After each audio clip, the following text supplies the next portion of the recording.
आज political corridor की शुरुआत करने से पहले मैं आपको एक किस्सा सुनाती हूँ। बात दरअसल बिहार की है।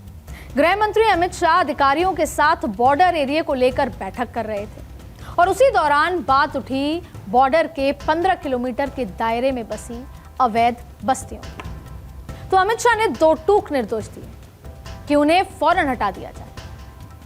तभी एक अधिकारी ने वहां बसे लोगों के धार्मिक स्थल का जिक्र किया तो भी शाह डिगे नहीं, सीधा कहा जो भी है अवैध कब्जा हटा दो। अब ये सिर्फ एक किस्सा भर नहीं है, ये मोदी सरकार का अवैध घुसपैठ के खिलाफ एक्शन का कमिटमेंट है। मतलब साफ है कि घुसपैठ पर जीरो टॉलरेंस। तो आज के पॉलिटिकल कॉरिडोर में मैं इसी की चर्चा करूंगी।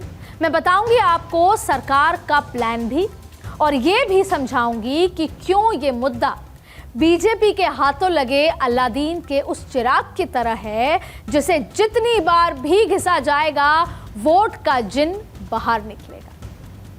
और मोदी सरकार इसके लिए कितनी शिद्दत से जुटी है वो अमित शाह की टू डू लिस्ट को देखकर समझा जा सकता है। 25-26 मई 2026 शाह बीकानेर में थे, बीएसएफ सांचू चौकी के दौरे पर थे। फिर 29 मई 2026 को वो गुजरात के भुज पहुंचे, बीएसएफ चौकी प्लस हरामी नाला क्षेत्र का निरीक्षण किया। 5 जून 2026 को वो त्रिपुरा में होंगे, भारत बांग्लादेश सीमा पर। और फिर 15 जून 2026 को पश्चिम बंगाल में बांग्लादेश के बॉर्डर पर वो मौजूद होंगे। तपती धूप में सरहदी इलाकों में शाह का ये एक्शन साफ है और संदेश भी। भाजपा बंगाल सरकार ने डिटेंशन सेंटर बनाए हैं, मगर हम सब लोग चाहते हैं कि जो घुसपैठ कर अवैध तरीके से आए हैं वो अपने आप जहां से आए हैं वहां वापिस चले जाए।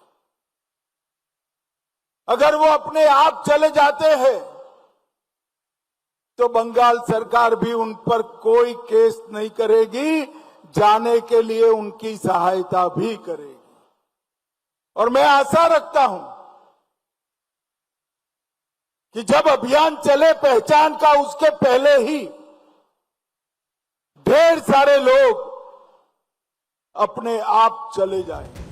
घुसपैठ के खिलाफ अमित शाह के इस कमिटमेंट के सियासी मायने हो सकते हैं, लेकिन ये समस्या क्यों और कितनी बड़ी है पहले ये समझ लेते हैं। देखिए, दरअसल भारत के 5 राज्य पश्चिम बंगाल, त्रिपुरा, मेघालय, मिजोरम और असम, ये सब बांग्लादेश की कुल लगभग 4000 से ज्यादा किलोमीटर की सीमा लगती है यहां से।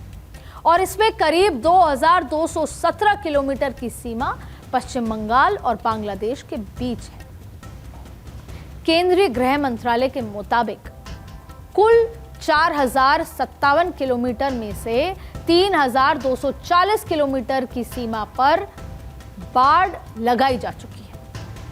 करीब 850 किलोमीटर की सीमा पर बाड़ेबंदी बाकी है।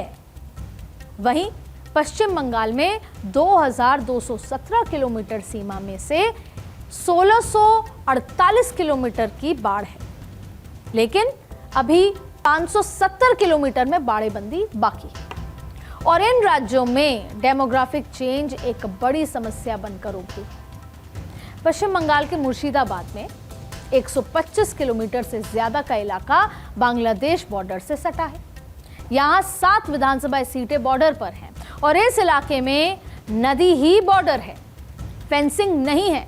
और दावा है कि यहाँ डेमोग्राफिक चेंज में घुसपैठ का बड़ा योगदान है।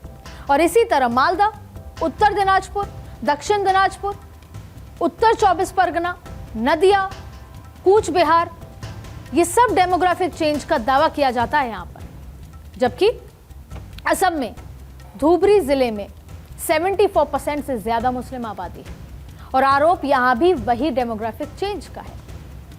और इसके अलावा दक्षिण सलमारा, मानकाचर, करीमांज, कछार, हैलाकांडी, बराक वैली, यहां पर भी डेमोग्राफिक चेंज के दावे किए जाते हैं। त्रिपुरा में भी 1971 में पूर्वी पाकिस्तान से पलायन के बाद 78.7% आबादी बढ़ी है, जबकि मेघालय में भी डेमोग्राफिक चेंज का दावा किया जा रहा है।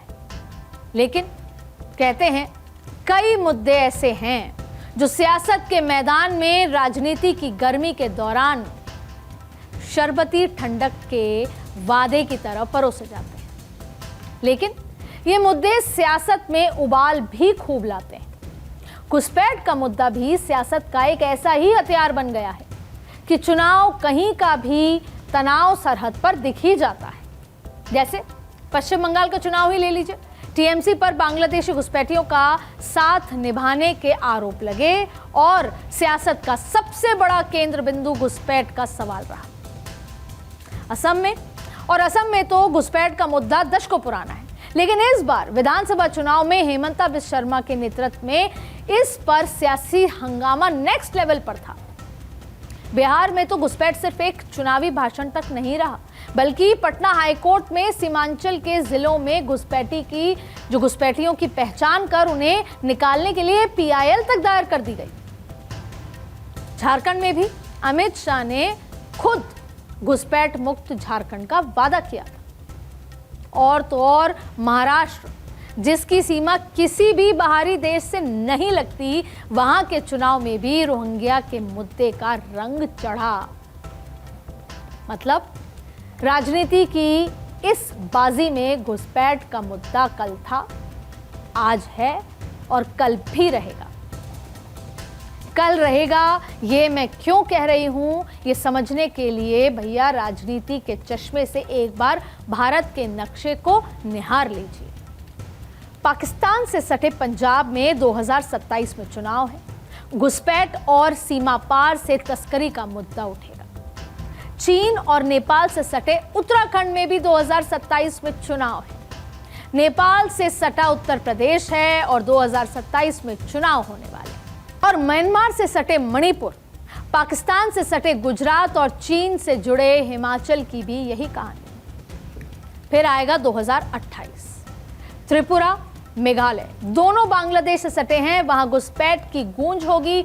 म्यांमार के पास बसे नागालैंड और बांग्लादेश के सीमा साझा कर रहे मिजोरम की कहानी भी यही कहती है। और फिर आएगा राजस्थान का नंबर। 2028 दिसंबर में चुनाव, पाकिस्तान के बॉर्डर से जुड़ा हुआ है राजस्थान। और फिर यही सुई घूमते हुए सिक्किम, अरुणाचल, बिहार, असम के रास्ते पश्चिम बंगाल तक आ जाएगी। माने सियासत 360 डिग्री घूमते हुए वहीं खड़ी होगी जहां से चली थी। और सेंटर में होगा घुसपैठ का मुद्दा। जहां बीजेपी सरकार में है, वहां बताया जाएगा कि घुसपैठ रोकने के लिए क्या किया, और जहां नहीं है वहां बताया जाएगा कि क्या क्या करेंगे। साल बदलेंगे लेकिन सियासत भी बदलेगी, ये कहा नहीं जा सकता।